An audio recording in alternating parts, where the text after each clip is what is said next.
Hi, welcome to China Currents. I'm Chris.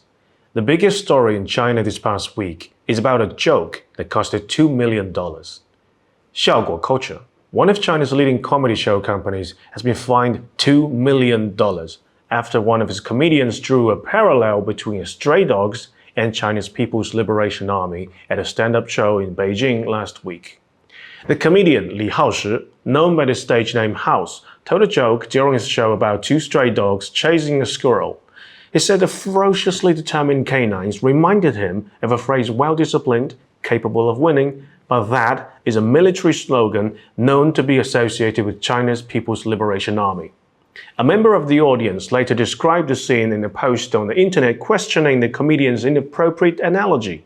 The post sparked widespread criticism for Li. On Weibo, hashtag related to the incident was viewed more than 2 billion times. Majority of commenters have called the joke distasteful or disrespectful. Few have defended the comedian in the name of protecting the right to freedom of expression. More Chinese have feelings of gratitude and confidence when it comes to their armed forces, partly due to the numerous and complex roles the military plays in the country. In China, the military is known for consistently taking a frontline role in the event of a crisis.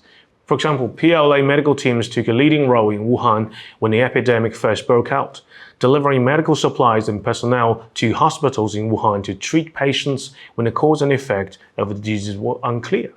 The PLA was also the first to come to rescue in the earthquake that shattered a small city in Sichuan province in 2008. And in 1998, during a massive flood in China, PLA soldiers were remembered by the people for their courageous actions of saving civilians and even blocking the flood with their bodies. And those who defended the comedian said the comment was taken out of context and the army should stop taking itself too seriously because stand-up comedy is meant to be a form of offensive art. Well, this may be true. Comedy performances are still for entertainment of the people. When most people are outraged and offended by such jokes, it definitely says something. Following the controversy, Mr. Li was then suspended indefinitely for future performances by his company. And next up we have NATO. NATO is planning to open a Japan office. Defense ministers from China and Japan activated the liaison hotline in order to clear the air on this new geopolitical situation and a bilateral relationship between the two countries. On May 16th, Chinese Defense Minister General Li Shangfu held a phone conversation with his Japanese counterpart with a newly established Maritime Air Liaison Hotline.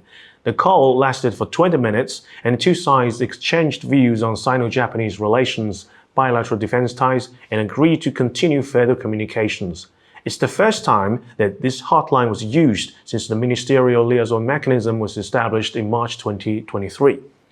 In a press release, the Chinese Defense Ministry spoke of the inauguration of the hotline with high regard as a practical measure of implementing consensus among the heads of states, building mutual trust and avoiding miscalculations and contingencies. Communications is always the key, especially in moments like this that may escalate geopolitical tensions in a blink of an eye. History is always our best teacher. Cuban Missile Crisis almost dragged the entire planet into apocalypse just because Americans and Soviets weren't talking to each other and trapped themselves in the prisoner's dilemma. Even before Japan's negotiations with NATO to open a liaison office, Japan has already made several provocative remarks over the Taiwan situation. And the negotiation this time is also a clear attempt to contain China within the first island chain. China, in response, had also increased routine marine patrols close to Japan's home islands. The move by China and Japan is smart and crucial when such a diplomatic crisis between the two countries is looming on the horizon. NATO's role with Japan has also played a role in China's relationship with Russia. On May 4th, the Russian port Vladivostok will become a transit port for Chinese domestic goods trade since June 1st. This is the moment that Chinese people have all been waiting for.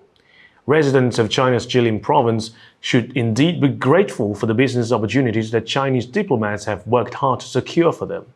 But they should probably also be grateful for NATO, as well as Ukraine and Japan. Vladivostok was ceded from China 163 years ago as part of the 400,000 square kilometers of territory that Tsarist Russia forced the Qing dynasty to sign in the Treaty of Peking in 1860. The name of the port, Vladivostok, was ironic, but also fit in the context for Russians back then. It means conquering the East. Well, as war with Ukraine for the past year has dragged Russia into immense economic sanctions and obstacles, China's trade market and its RMB currency gradually become irreplaceable for Russia. Ukraine's war has greatly facilitated Russia's willingness to reach constructive cooperation with China in the diplomatic and trade fields, and therefore Vladivostok was used as a port to deepen trade relations between the two. Also, as Turkey, Finland and Sweden joined or have expressed interest in joining NATO, and neither the Baltic nor the Bosporus welcomes Russian fleet anymore, most of the Russian fleet in Europe has lost access to the Atlantic. Therefore, Vladivostok actually become Russia's last access to high sea. But the problem is, Russia and Japan have always had territorial disputes on the Kuril Islands, only 1,000 kilometers away from Vladivostok. And now Japan is moving closer and closer to NATO, trying recklessly to sneak its hand into NATO's glove. It's possible that Russia wanted to invite China's influence into the region in order to enhance the security of these ports of great strategic importance. China just hosted the first ever China Central Asian Summit with the 5 Central Asian countries. The 2-day event brings together the leaders of Kazakhstan, Kyrgyzstan, Tajikistan, Turkmenistan and Uzbekistan. China's President Xi Jinping and his wife Peng Liyuan hosted a welcoming dinner on May 18th in Xi'an. Xi also held separate talks with each of these leaders and joint declarations were issued following the talks. A number of landmark agreements are expected to be signed during this summit. The 5 Central Asian countries gained their independence after the fall of the Soviet Union. The region is traditionally considered as within Russia's sphere of influence, but it has always been a crucial part of Chinese diplomatic policies. Historically, China developed relations with Central Asia 2,100 years ago during the Han Dynasty, and the famous Silk Road was then established as a flourishing trade route between the East and the West for centuries. It is also the first stop for China's current Belt and Road Initiative. Now this summit unveiled a grand plan for Central Asia's development, from building infrastructure to boosting trade, showing that China is taking on a strong leadership role in this region. British former Prime Minister Liz Truss visited Taiwan this past week, making her the first former UK leader to visit Taiwan since Margaret Thatcher in 1996. After almost 30 years of peace and mutual respect, UK decided to follow the footsteps of the United States to escalate tension at the Taiwan Straits once again. Her trip was considered by Chinese government as a dangerous political show. The Chinese embassy in London stated, "We urge the relevant British politicians to correct her wrongdoing. Otherwise, she will only further expose herself as a failed politician." Failed politician. The burn is real. If you remember, Liz Truss is the shortest-serving Prime Minister in UK history, with only 44 days in office last year.